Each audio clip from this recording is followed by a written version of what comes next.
Salam uşaqlar, hər vaxtınız xeyir. Bugün mən sizlərə sadə cümlənin şəxsə görə növlərini izah edəcəm. Sadə cümlənin şəxsə görə növləri deyəndə biz burada iki yerə onu ayırmalıyıq ilk öncə. Bir var mübtəda əsasında, bir də var xəbər əsasında və ona görə biz onu iki yerə bölürük.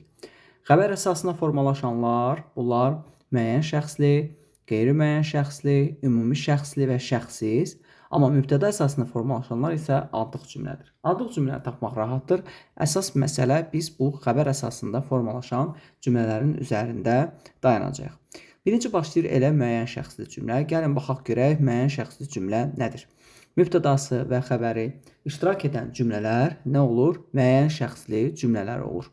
Məsələn, həyat mübarizədir, doğan günəş mavi dənizi öz rənginə boyamışdır və s. Müəyyən şəxsli cümlənin bir qismində mübtəda olmasa da xəbərdəki o şəxs sonluqlarına görə biz onu bərpa edə bilirik. Məsələn, dərsdən evdə qayıdırdım. Baxırıq ki, burada mübtəda yoxdur əvvəldə. Amma qayıdırdım şəxs sonluğa. Kim qayıdıb? Mən. Və yaxud yarışa yaxşı hazırlaşırsınız. Əvvəldə mübtəda yoxdur. Lakin baxırıq ki, hazırlaşırsınız. Hazırlaşan kimdir? Siz hazırlaşmısınız. Baxın, ona görə də müəyyən şəxsi cümlədən danışanda deyirik ki, bu mübtəda əsasında, belə deyək də, əvvəldə mübtəda da ola bilər, amma bəzi hallarda olmaya da bilər və biz onu olmasa nəyin əsasında tapa bilirik? Xəbərin əsasında onu tapa bilərik.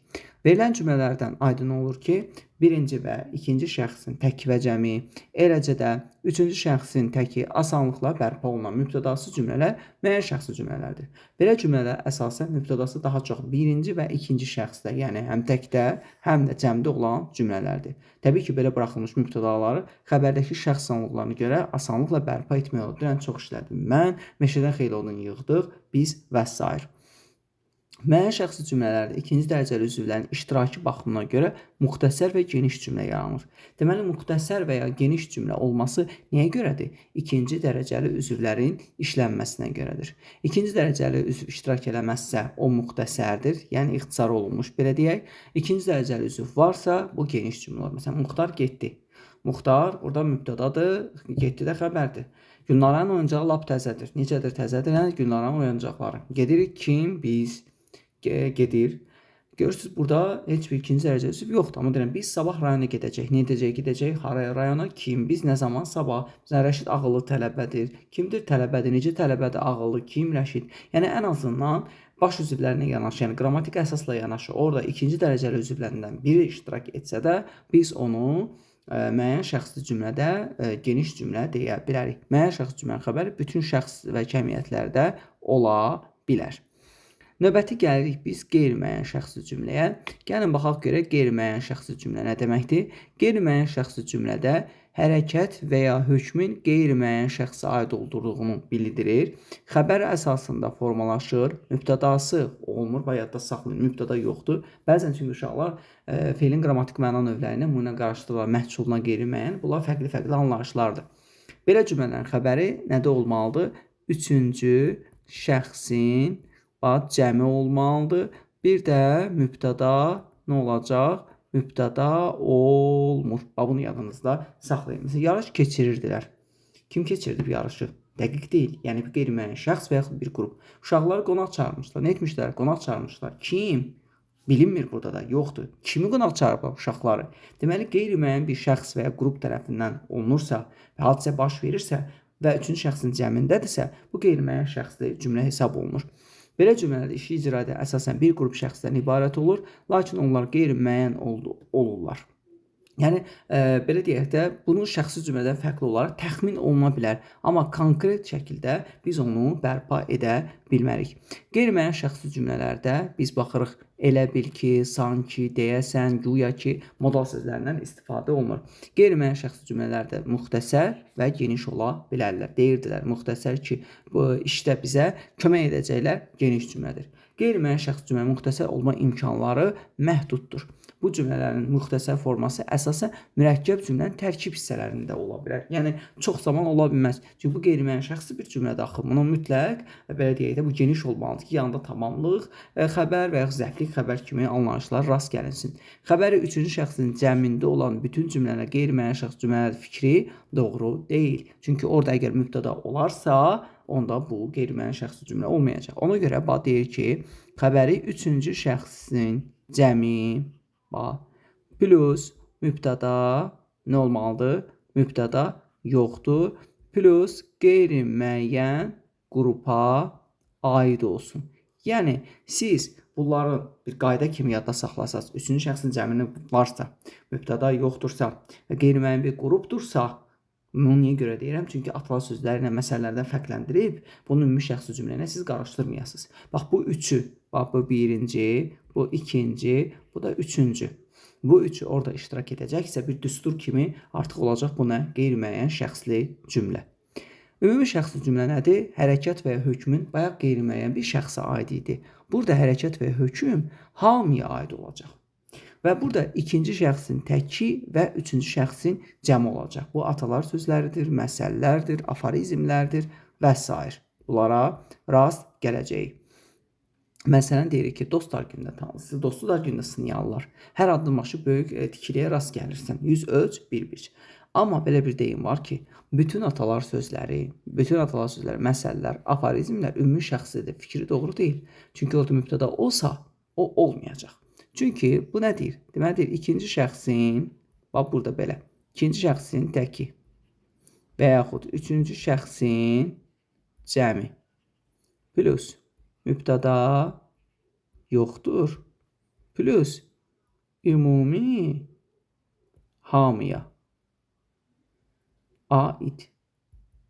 Əgər bayaqki düstur kimi ikinci şəxsin təki var, üçüncü şəxsin cəmi, bu ikisindən biri olsa, bunu adladınız. Baxırsan, mübtəda da yoxdur və baxırsan, bu ümumi və yaxud hamıya aiddir, atalar sözləri məsəldir və artıq ümumi şəxsi cümlə hesab olunacaq.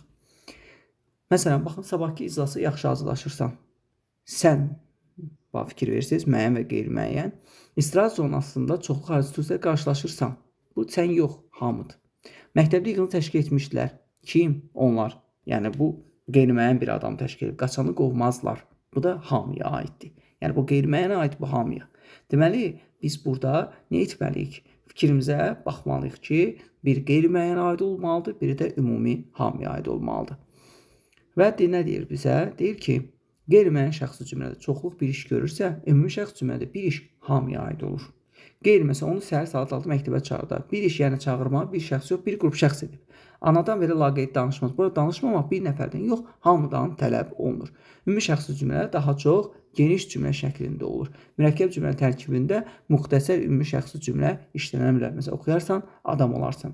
Bilirsiniz niyə görə uşaqlar bunlar müxtəsər cümlə olmurlar? Çünki müxtəsər cümlə baş üzvlərdən ibarət olur. Mübtəda və xəbərdən və yaxud təkcə xəbərdən. Amma geniş cümlə isə ikinci dərəcəli üzvlər iştirak etməlidir. Və ümumi şəxsidə, qeyri-müəyyəndə bunlardan mübtəda olmadığı üçün və tək xəbərli cümlələr də az olduğu üçün daha çox ona görə deyirlər ki, onlar geniş cümlə olur. Və müxtəsər olmaqları üçün bu tabeli mürəkkəb cümlə, hər hansı ümumiyyətlə tabeli yox, ümumiyyətlə mürəkkəb cümlənin tərkib hissəsi kimi çıxış etsə, o zaman ola biləcək. Ona görə də buna mütləq diqqət yetirmək lazımdır. Sonra növbəti. Yenə də müqayisə edir burada. Uşaqları gəzintiyə aparacaqlar. Qeyri-müəyyən şəxsi cümlədir. Aparan ya konkret məlum deyil, ya da onun kimliyi haqqında məlumat vermək istəmirlər. Məsələn, onlar uşaqları gəzintiyə aparacaqlar və s. Yəni, bunlara mütləq diqqət yetirsək, bizim üçün bunlar asan olacaq. Və ümumi şəxsli cümlələr yalnız nə ola bilərlər? Feili, xəbərli ola bilərlər. Şəxsiz cümlə nədir? Burada da mübtədası olmayan ümumiyyətlə bunun qeyri-müəyyən fərqi nədir? Təsəvvür oluna bilməz burada. Və burada nə olacaq? Bu artıq xəbərli üçüncü şəxsin təkində olacaq. İsmi xəbərli şəxsiz cümlələr səhərdir, qış axşamıdır və s. və yaxud da bir də feili xəbərli şəxsiz cümlələr. Bu da xəbəri şəxsiz feillərlə ifadə olunan şəxsiz cümlələr var, sənədlərə baxıldı, dağı yürüyüş edildi və s. Bir də xəbəri frazeoloji birləşmələrlə ifadə olunan şəxsiz cümlələr. Deməli, şəxsiz cümlələr bir ismi xəbərli ola bilər, bir də feili xəbərli. Feili xəbərli də özü bölünür. Şəxsiz feillərlə ifadə olunan, bir də frazeoloji birləşmələrlə ifadə olunan. Şəxsiz cümlələrdə də müxtəsər və geniş ola bilər. Vaxtdır, səhərdir, səhərin gözəl vaxtı idi, ulduzlu bir yay gecəsi idi və s. və əlaxır. Məsdər plus olmaq strukturunda xəbərli cümlədə şəxsiz cümlə, məsələn, bunları oxumaq olmaz. Və ən rahat hansı cümlə idi? Adlıq cümlə. Biz demişdik də xəbər əsasında formalaşanlar, bir də mübtəda əsasında formalaşanlar. Adlıq cümlədə biz baxanda əşyanın adını çəkməklə onun mövcudluğu haqqında məlumat verən sadə cümlələrdir. Adlıq cümlənin xəbəri olmur, mübtəda əsasında formalaşır. Adlıq cümlə yazılı ədəbi dildə, bədii, yəni xüsusi dram əsər remarkalarında, publisistik əsərlərdə istifadə olunur. Məsələn, Qarabağ, Şuşa qalası. Adlıq cümlələr də yadda saxlayın, müxtəsər və geniş ola bilərlər. Çünki orada təyinin və s. istifadəsindən biz rast gələ bilərik. Bir də uşaqlar söz cümlələri var. Bunlar nədir? Sadə cümlə sintaktik cəhətdən üzvlənmə imkanlarına görə iki yerə bölünür. Üzvlənən cümlələr, bir də üzvlənməyən cümlələr. İndiyə qədər öyrəndiyimiz sadə cümlələr üzvlənən cümlələr idi. Bir də var üzvlənməyən, cümlə üzvü ola bilməyənlər. Bunlar da ona görə də buna üzvlənməyən cümlələr deyirlər. Və bu da söz cümlə olur. Və bu söz cümlələr nədir? Təsdiq inkar ədatları, bayaqda saxlayın. Təsdiq inkar ədatları, bəzi modal sözlər və nidalar. Məsələn, ədatlar. Bəli, yox, xeyr, hə, əsla. Məsələn, bunlar. Səhər bizimlə gedəcəksənmi? Xeyr. Görürsünüz, söz cümlədir bu. Sözdən ibarət cümlədir, amma üzvlənmir. Elnur yaxşı tanıyırsanmı? Yox, hə, bəli. Modal sözlər. Baxın, bunlarla ifadə olunarsa. Məsələn, sabahki iclasa çıxış edəcəksənmi? Yəqin ki, işlər qurtardımı? Əlbəttə. Nidalarla o günləri xatırlayırsanmı? Gördünüz, bax bunlar hamısı söz cümlədir. Cümlə olaraq cavab verilir. Bir sözdən ibarət olur. Amma bunlar üzvlənmirlər. Heç bir cümlə üzvü biz ona deyə bilmərik. Cavab cümlələrdə modal söz, ədat və nidaya bir üzvlənən söz, mübtəda, xəbər, tamamlıq, bax bunlardan əlavə edildikdə həmin cümlə söz cümlə olmayacaq. Məsələn, işini sona çatdıra biləcəksiniz. Əlbəttə çatdıracaq. Bu üzvlənməyən idi. Amma nə edəcəyik? Çatdıracağıq. Bu artıq feildir və buna sual veririk. Nə edəcəyik? Çatdıracaq və xəbər cümlə üzvü oldu. Gördünüz? Bax, bunlar var. Modal sözə əlbəttə üzvlənmə elementi xəbər əlavə olunduğu üçün artıq bu cümlə söz cümlə deyil. Bu cümlə söz cümlədən fərqli olaraq üzvlənən cümlələr, yəni onların tərkibində müəyyən cümlə üzvləri oldu. Məsələn, söz cümlə xitablarla da ola bilər.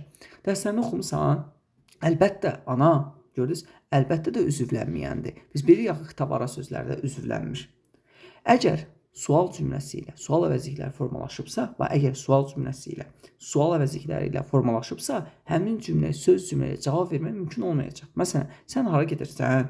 Gəncəyə. Bu söz cümlə deyil. Çünki bu nə olacaq? Bu artıq yer zərfidir Gəncəyə. Bir daha deyirəm. Əgər sual cümləsi sual əvəzlikləri ilə formalaşıbsa, həmin cümlə söz cümlə ilə cavab vermək mümkün olmayacaq. Sən hara gedirsən? Gəncəyə gedirəm. Bu Gəncə də yer zərflik deyil. Cümlə üzvü olmayacaq, olacaq. Məncə burada bununla da yekunlaşır. Növbəti artıq mürəkkəb cümləyə keçəcək. Sağ olun, salamat qalın.